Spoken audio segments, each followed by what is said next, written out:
नमस्कार, मैं हूं विनोद कुमार शुक्ला। आप देख रहे हैं अड्डा। आज चर्चा करते हैं प्रधानमंत्री नरेंद्र मोदी के राज्यसभा के भाषण पर और लोकसभा में जो थोड़ी बात की उसके कुछ अंश। हालांकि वो लंबा भाषण है लेकिन उसके कुछ अंश बहुत महत्वपूर्ण हैं।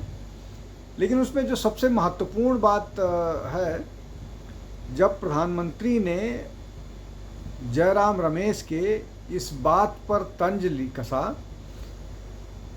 कि 1/3 प्रधानमंत्री हैं, तो उन्होंने कहा कि अभी तो 1/3 प्रधानमंत्री हूँ मैं, 2/3 अभी बाकी है, मतलब अगले 20 साल तक मैं यहीं हूँ, कहीं नहीं जाने वाला हूँ। इसके दो मतलब हो सकते हैं। इसका मतलब ये भी हो सकता है कि मैं हूँ मतलब नरेंद्र मोदी हैं, और ये भी हो सकता है कि भाजपा अभी अगले 20 साल तक कहीं नहीं जा रही है।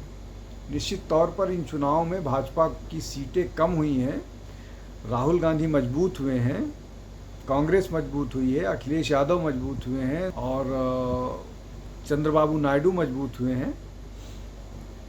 लेकिन जो प्रधानमंत्री नरेंद्र मोदी ने बात कही कि वो अगले 20 साल और यहाँ हैं,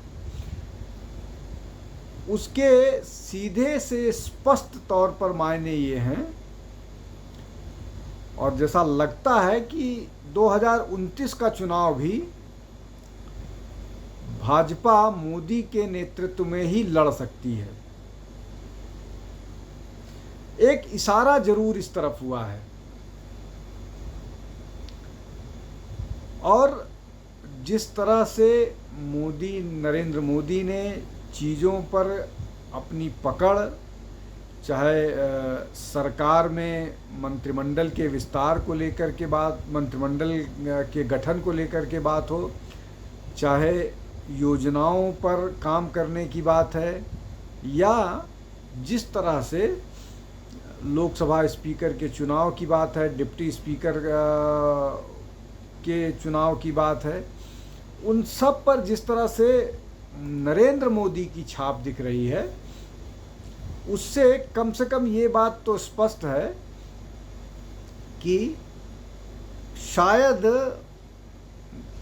अगला चुनाव भी राहुल वर्सेस मोदी ही होने वाला है। अब राहुल वर्सेस मोदी अगर होने वाला है तो उसके जिस तरह की बातें निकल के आ रही हैं, बीजेपी एक बार फिर एग्रेसिव होगी। और जिस तरह से मोदी ने बोला है अपने भाषण में कि ये जो कांग्रेस का इकोसिस्टम है ये झूठ फैलाता है, उस इकोसिस्टम से इस बार निपटेंगे, उस इकोसिस्टम को ध्वस्त करेंगे, उस इकोसिस्टम से का मुकाबला करेंगे। और इकोसिस्टम से मुकाबला करने के लिए वो तैयारी कर रहे हैं। और लगता है कि शुरुआती तौर पर दो चीज़ें जो सामने निकल कर के आई हैं, ऐसी ही चीज़ें आएंगी जैसे संकेत जो तृणमूल कांग्रेस के एमपी हैं, संकेत गोखले, उनका कोर्ट से उनको जिस तरह से उन पर कोर्ट ने जिस तरह से कमेंट किया है और 50 लाख रुपए देने को कहा है हरदेव पुरी की पत्नी को, लक्ष्मी पुरी को, या दूसरा मामला जो आया है मेधा पाटकर को 5 महीने की सज़ा हुई है। अब इसको जिस तरह से बीजेपी का कह लीजिए या बीजेपी का मीडिया सेल या बीजेपी का जो सोशल मीडिया है उसने जिस तरह से हैंडल किया, या प्रधानमंत्री के पूरे भाषण को जिस तरह से सोशल मीडिया ने हैंडल किया, उसको देख करके ऐसा लग रहा है कि बीजेपी इन चीज़ों को लेकर के तैयार हो रही है और उसको बहुत एग्रेसिवली निपटने वाली है। अमित शाह ये लगातार कहते रहे हैं कि हम 50 साल कहीं नहीं जाने वाले हैं, तो 50 के 10 निकल गए, 40 साल और है। पहली बार प्रधानमंत्री ने भी ये कह दिया कि हम कहीं नहीं जाने वाले हैं, हम अगले 20 साल तक तो जो हमको शुभकामनाएं दे दी है कांग्रेस ने, अगले 20 साल तक जो उनकी प्रोफेसी है, जो उनका प्रेडिक्शन है, हम उसको स्वीकार करते हैं और उसके लिए हम तैयारी कर रहे हैं। ये जो सारा का सारा मसला है वो कॉम्प्लीमेंट हो रहा है एक के बाद एक, इसलिए कि चुनाव तक जो बात हो रही थी कि शायद कांग्रेस का झूठ चल जाएगा और उसको वो आगे तक कैरी फॉरवर्ड करते रहेंगे, लेकिन वो एक के बाद एक एक्सपोज हो रहा है। जैसे चुनाव की तुरंत बाद जो 8,500 खटाखट देने की बात जाई, उस पर एक्सपोज हुए हैं मामला, और लोग 8,500 की लाइन छोड़ करके फिर 5 किलो के राशन की लाइन में लग गए हैं। लोग से मतलब मैं उन लोगों की बात कर रहा हूं जिन्होंने सारे बेनिफिट लिए और भाजपा को वोट नहीं किया, और उन लोगों की बात कर रहा हूं जो लोग इस नैरेटिव पर भरोसा कर रहे थे कि भाजपा के आते ही संविधान पर हमला होगा, बाबा साहब का संविधान बदल दिया जाएगा, वो मसला है। अब आते हैं दूसरे अन्य मसले पर।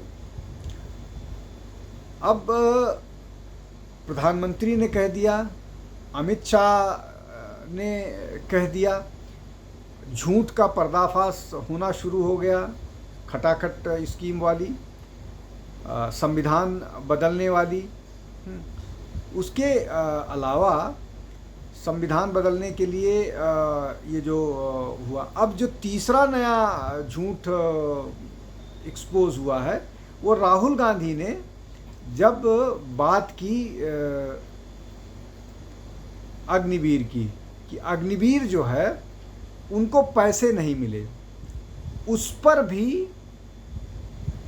रक्षा मंत्रालय का, आर्मी का क्लैरिफिकेशन आ गया। रक्षा मंत्री ने क्लैरिफिकेशन दिया कि राहुल गांधी झूठ बोल रहे हैं। उसके बाद जिन लोगों का नाम लेकर के राहुल गांधी ने बताया कि इनको कोई बेनिफिट नहीं मिला हुआ, उसको बहुत ट्रिकी ढंग से, बहुत चालाकी से राहुल गांधी ने फैला दिया। वो ये, उस वीडियो में राहुल गांधी ये का जो सिस्टम था, उसने जो अग्निवीर, जो शहीद अग्निवीर है, उसको ये बताने की कोशिश की गई कि उसको केंद्र सरकार से कोई मदद नहीं मिली।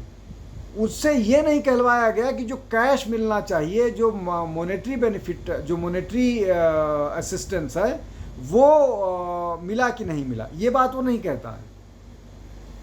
तो इसको बहुत चालाकी से अलग कर दिया गया। अब जब आर्मी ने ये जारी किया प्रेस रिलीज़, या जो ये जारी किया इस बात को लेकर के कि उसको लगभग 98,000 के आसपास मिल गया है, और अभी 60 के आसपास, और 60 लाख के आसपास और मिलना है, तो लगभग 1,61,000, मतलब इस तरह का कुछ 1,50,000 से ऊपर वो उस परिवार को मिलना है। इस पर भी राहुल गांधी का झूठ पकड़ा गया। तो ये जो झूठ वाला नैरेटिव है, ये लगातार पकड़ा जा रहा है। इसके अलावा एक और जो मसला है जो राहुल गांधी कह रहे हैं, अब वो ये कह रहे हैं कि जो गरीब लोगों के साथ वो खड़े हैं। आज एक और वीडियो रिलीज़ हुआ है। अब उस वीडियो में वो कहना क्या चाह रहे हैं यही स्पष्ट नहीं है। वो ये बताने की कोशिश कर रहे हैं कि मज़दूर कच्चा माल कहाँ से ले आते हैं और ये कैसे होता है, लेकिन उसमें स्पष्ट नहीं है कि वो कहना क्या चाह रहे हैं, मैसेज क्या देना चाह रहे हैं। तो ये सारी चीज़ें अब काउंटर की जाने लगी हैं। तो जब ये सारी चीज़ें काउंटर होंगी तो उसको काउंटर जो है वो करने का जिम्मा प्रधानमंत्री ने खुद संभाल रखा है। और अगर प्रधानमंत्री ऐसा करते हैं तो कम से कम ये तय है कि वो बीजेपी को मजबूती के साथ अगला टर्म दिला करके ही जाएंगे, ऐसा लग रहा है। बीच में क्या परिस्थितियां बनती हैं, क्या बिगड़ती हैं, लेकिन आज की जो परिस्थिति है उसको देखते हुए यही लग रहा है कि प्रधानमंत्री नरेंद्र मोदी शायद 2029 में भी राहुल गांधी के साथ 2-4 करने के लिए पूरी तरह से तैयार है और उसकी तैयारी में अभी से लग गए। हालांकि इस बीच बहुत सारे और पड़ाव आएंगे। अभी हरियाणा, राजस्थान, क्षमा कीजिएगा, हरियाणा, महाराष्ट्र और झारखंड के विधानसभा चुनाव होने वाले हैं। अगले साल दिल्ली का विधानसभा चुनाव होगा। उसके बाद एक के बाद एक लगातार चुनाव आते रहेंगे और इन सब चुनाव के परिणाम भी ये बताएंगे कि आगे की राजनीति कैसी होगी। लेकिन जिस तरह से प्रधानमंत्री आक्रामक हो रहे हैं और राहुल गांधी को उनकी हर बात पर बिना नाम लिए तंज कस रहे हैं, और उन्होंने ये भी कहा कि जो लोग जमानत पर छूटे हैं वो दूसरों को भ्रष्टाचार की बात पढ़ा रहे हैं। जो लोग जमानत पर हैं, जिन्होंने वीर सावरकर के बारे में अभद्र टिप्पणी की और उसके लिए वो रोज़ मुकदमा झेल रहे हैं, वो दूसरों को संविधान के संरक्षण की बात कर रहे हैं। जो लोग संसद में झूठ बोल रहे हैं, और पहली बार ऐसा हुआ कि नेता प्रतिपक्ष के इतने सारे बयान को एक्सपंज किया गया, तो वो एग्रेसिवली राहुल गांधी को टारगेट कर रहे हैं। और ऐसा एक राजनीतिक जो भारतीय राजनीति को का एक विद्यार्थी हो, उसकी समझ के हिसाब से प्रधानमंत्री एक बार फिर 2029 में इनको चुनौती दे सकते हैं। हालांकि अभी बहुत अर्ली है, लेकिन एक ये ऐसा लग रहा है कि ऐसी संभावनाएं हैं कि प्रधानमंत्री एक बार इनको फाइनली बुरी तरह से वो जो कम से कम ऐसा मैंडेट लेकर के चुनाव से संन्यास लेंगे या चुनावी राजनीति से संन्यास लेंगे, जहां पर कम से कम भाजपा के पास अपनी सिंपल मेजॉरिटी हो। ऐसा मेरा अपना अनुमान है। आप अड्डा से जुड़ते रहिए, हमारे वीडियोस देखते रहिए, लाइक कीजिए, शेयर कीजिए, सब्सक्राइब कीजिए। आज के लिए बस इतना ही। बहुत बहुत धन्यवाद। कल फिर किसी विषय के साथ हाजिर होगा। नमस्कार।